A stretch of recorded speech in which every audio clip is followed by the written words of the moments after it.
We all have too many questions. We have all been led into too many endless wars. Our leaders have failed us too many times, and we have all heard too many lies.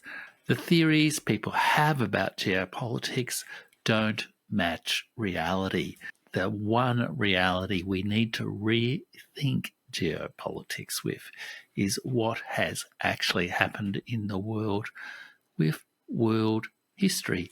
John Mearsheimer, the great international relations scholar, says the one thing that no one has any facts on is the future. So we need to rethink geopolitics with some quality world history.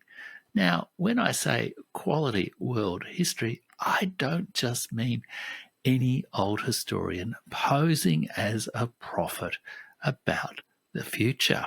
Basically, if Russia is allowed to win, that's the end of the global order, as we have known it for decades. The world as we know it is about to collapse.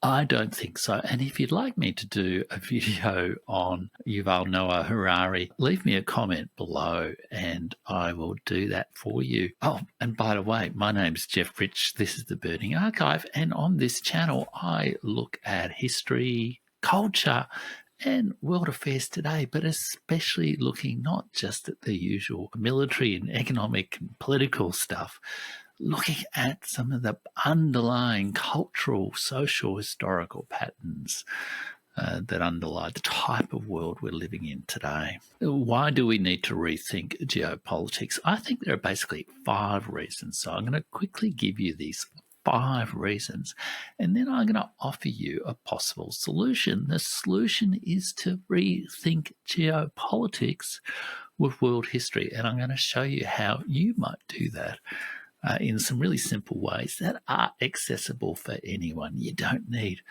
to know a lot of history to do this kind of stuff. The first reason is the stories we're told about geopolitics make no sense. We're all experiencing this, aren't we? Things are not happening according to the plan. Things are not happening the way people said.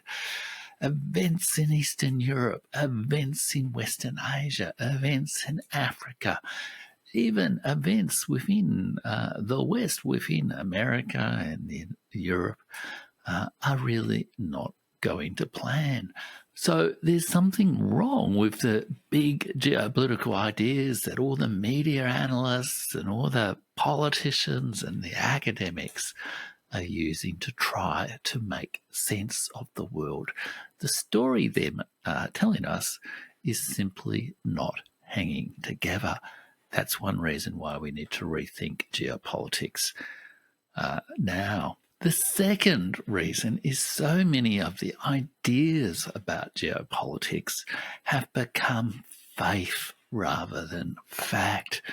The classic example of this is the liberal rules-based international order. How do we reconcile that with the facts of what has been happening over the last 5 years or so? I don't need to go into all the details of that. The questions that are piling up about the faith in the liberal rules-based order are just too many. Something about that idea itself simply doesn't quite stack up. But then on the other hand, there's a lot of people who say we're in a multipolar world and BRICS is going to change everything and make it a fairer, better world. That also is perhaps more an article of faith rather than a real fact. It's certainly more a prediction than a current reality. So this is the second reason why we really need to rethink geopolitics. Faith has replaced fact. We need to go back and look at the one set of facts about geopolitics that we really do have, which is kind of what they call world history. The third reason we need to rethink geopolitics is there are just too many myths and slogans around about it all. Liberal rules-based order, multipolar world, democracy, autocracy, globalists, new world order. There are so many slogans and myths that are shaping it. And these are not just like fake news, cheap slogans. Often these are, legacies of geopolitical thinkers in the past. Halford Mackinder famously coined the phrase that, he who controls the heartland of Eurasia controls the world. And that idea is really a myth.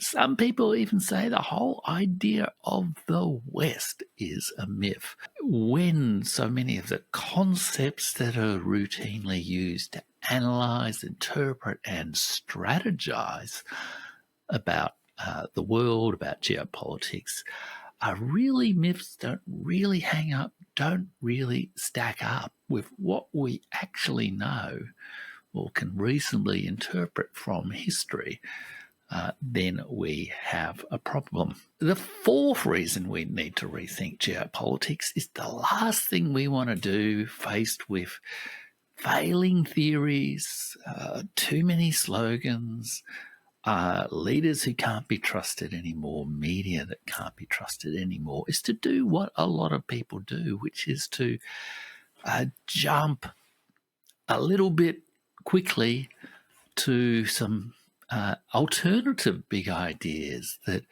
on close examination are not that strong. People will talk about going for a fourth turning, the idea that history sort of repeats in 80-year cycles, and apocalyptic vision, but not really one that stacks up. People will talk about globalists and have theories about what's happening, about all the elites sort of working together or being in each other's pockets or being in the pockets of one or other vested interest. Those ideas are understandable when you see so many dismaying events happening, but they just don't match my own experience of the messy reality of how governments work, how politics works, how the world works, how history works. We need to rethink geopolitics with some careful history rather than a new set of grandiose ideas that are going to prove to be disappointing illusions. The fifth reason why we really need to rethink geopolitics is because geopolitics is a kind of three-legged stool. What does it do? It says there's geography.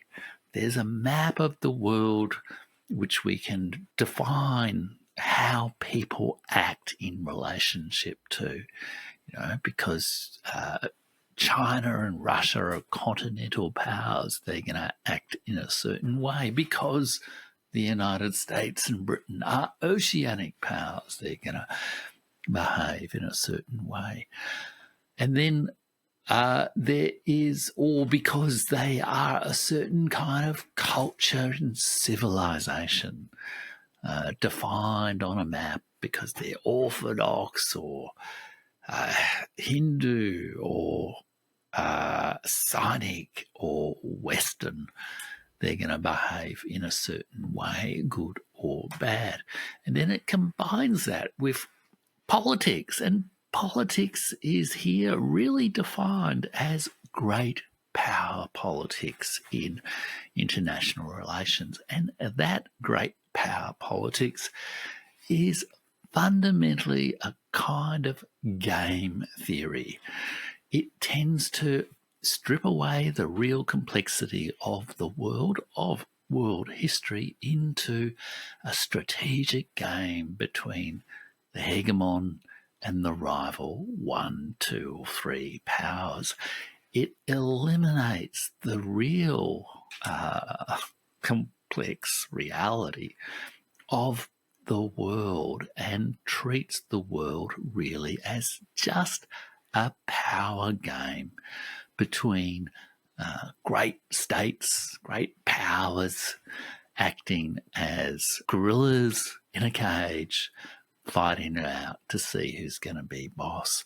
It's an incredibly unrealistic vision of what we are all like. If we look at our own lives, do we really think that is how we act? If we think about the people who are leading us, do we really think that is how they live their lives?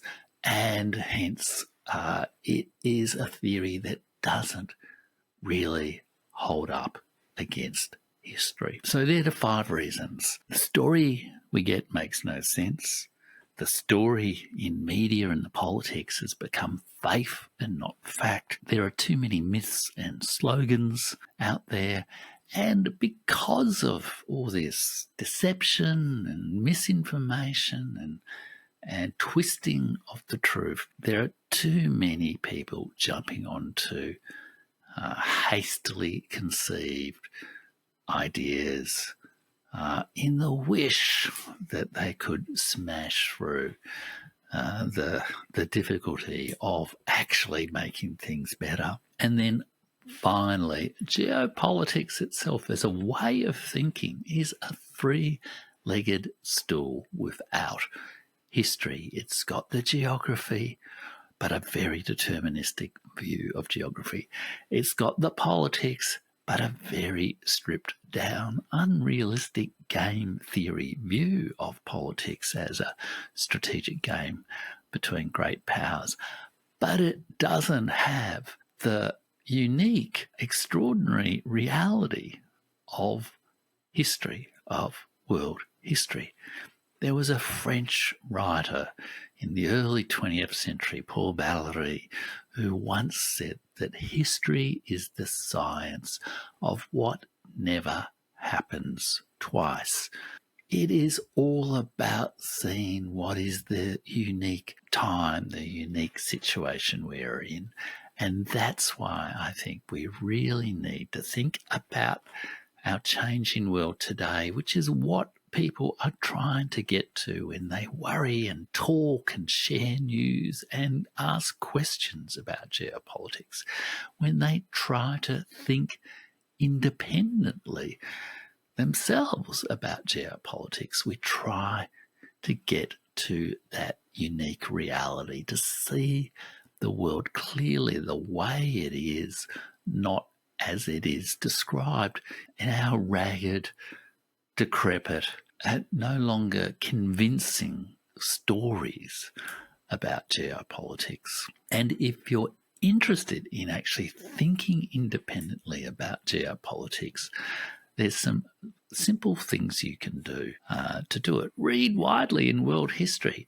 One thing you might want to do is to share, like, and subscribe to this Burning Archive YouTube channel, but also to join my free weekly email at jeffrich.substack.com, where I write a weekly essay from this kind of perspective about what's really happening in the world today if we understand it through the lens of quality world history. I'm also offering a course now on seeing the geopolitical world clearly with history, which there is information on in the links below. But absolutely, please share, like, and subscribe to this YouTube channel, and you'll get more insights from me about how to live in tune with this changing world by thinking independently with history.